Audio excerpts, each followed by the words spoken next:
Let's build some jungle terrain, starting with an Eldar Exodite ruin wall. If you guys don't know who the Eldar Exodites are, check out our 40 facts on these guys, they are awesome. This piece of terrain is made from pink foam. There are many foams like it, but this one is unique. I buy this at Home Depot, and it's better than blue and white foam because it's thicker than a Tau Earthcast Engineer. We need to cut this guy up into 3 different shapes. I'm going to be using a foam cutter, but the tool you use doesn't really matter. I've sliced through this foam with an X-Acto knife, a handsaw, my scything talons. Find something that lets you cut straight and clean. The first shape you need is a 1-inch square that is half an inch thick. You need 5 of them. The next guy is a 3-inch by half an inch rectangle that is half an inch thick. You need 2 of these. And finally, a 1-inch by half an inch rectangle that is also a half an inch thick, and you need a demon swarm amount, which means a whole lot.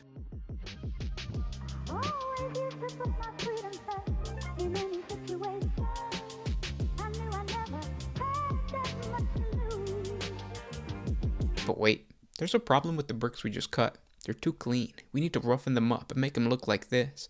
In order to do this, there's a technique. This technique I learned from a guy by the name of Black Magic Craft. You take the bricks, throw them in a sealable container along with some rocks, and then you just shake it.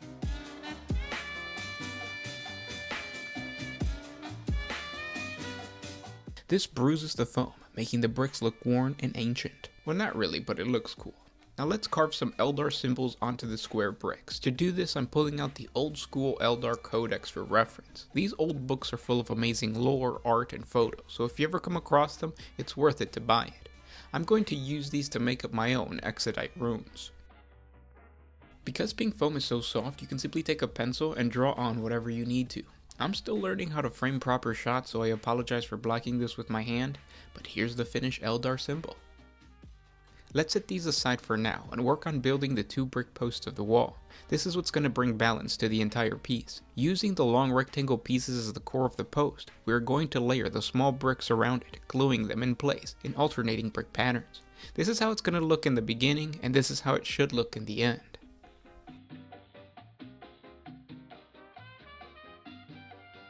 We're going to do this again with the other pieces, and eventually we end up with 2 brick posts. Now it's time to connect them with a wall of bricks. I decided to secure the bottom of the wall to the post with a toothpick because I felt glue wasn't strong enough to hold everything together, especially on a terrain piece that was going to be this long and wasn't going to have a base. This would change later on.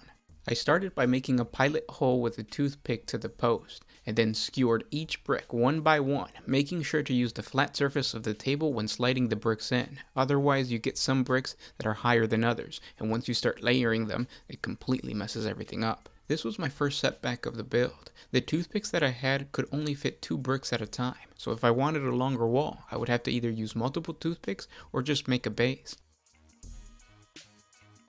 I decided to go with multiple toothpicks. I would also later change my mind and actually get a base, so if you're building this and you're going to use a base, there's no need to use the toothpicks.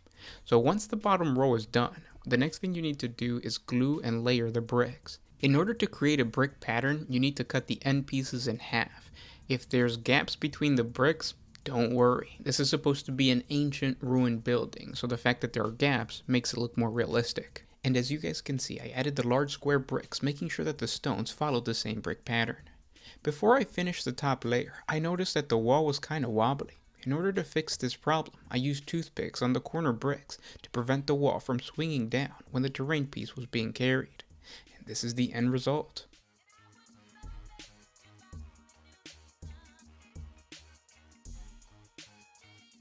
Now I still wasn't satisfied with how fragile the whole piece felt. Maybe it was because the glue hadn't dried, but I reluctantly used corkboard base. I simply cut out a piece that would fit the wall, beveled the edges, and glued the whole thing down. It's important to note that you need to leave some room on the sides for the fallen wall sections, which is what we're going to work on now. I followed the same brick pattern as the center wall for these side pieces. It's important to make these side wall pieces look damaged, so you need to glue on some fallen bricks next to the wall and leave gaps where the bricks should be. For the top of the brick post, simply add on one of the square bricks in the center to hide the core of the post and to make the wall look a little bit better. This is where I ran into another problem. The cork base was actually bending harder than a harlequin on acid, and the only way to balance out acid is cocaine. I mean, pottery plaster. Mix the plaster with some water, slather it onto the base, make sure to secure the terrain pieces to the board, and before it dries, sprinkle on some sand and some corkboard scrappings for added texture.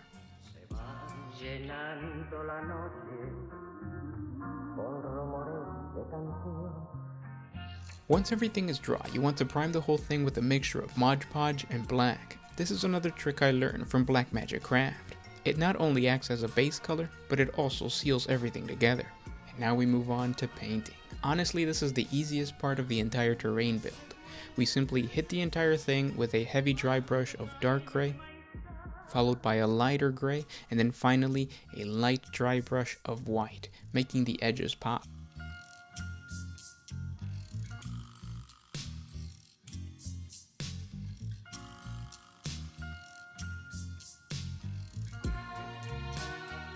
And as for the ground, you paint the entire thing brown, and then you go over it with a light dry brush of a lighter brown.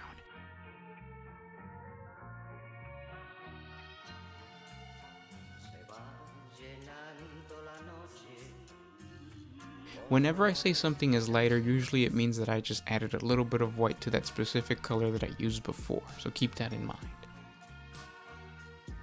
Once the paint has dried, it's time to flock the whole thing, starting with the ground. You want to spread the entire base with glue and then add on your flock. I use 3 different shades of green. You could use whatever you have at your disposal. Using different shades adds realism to the entire thing.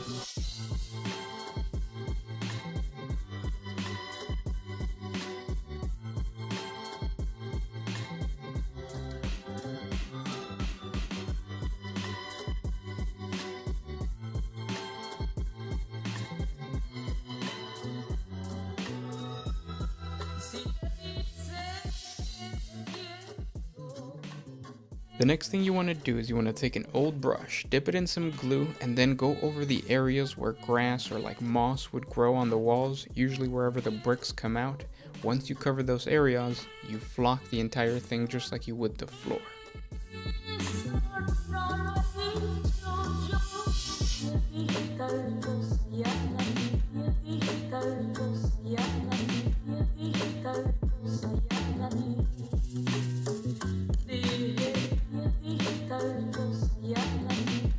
For the cracks on the walls or the areas where the bricks left gaps, I glued on some moss to make it appear as if the plants were growing out of the abandoned bricks.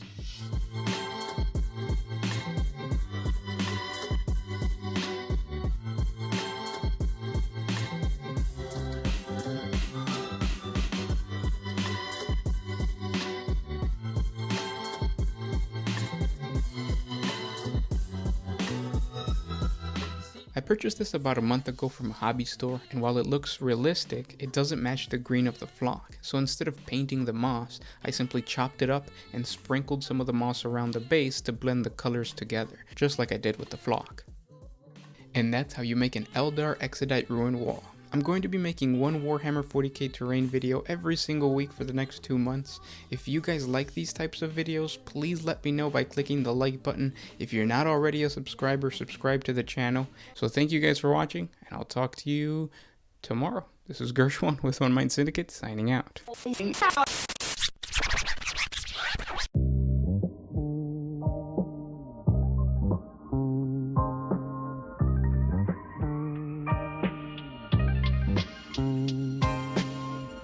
Always used to put my freedom first in any situation.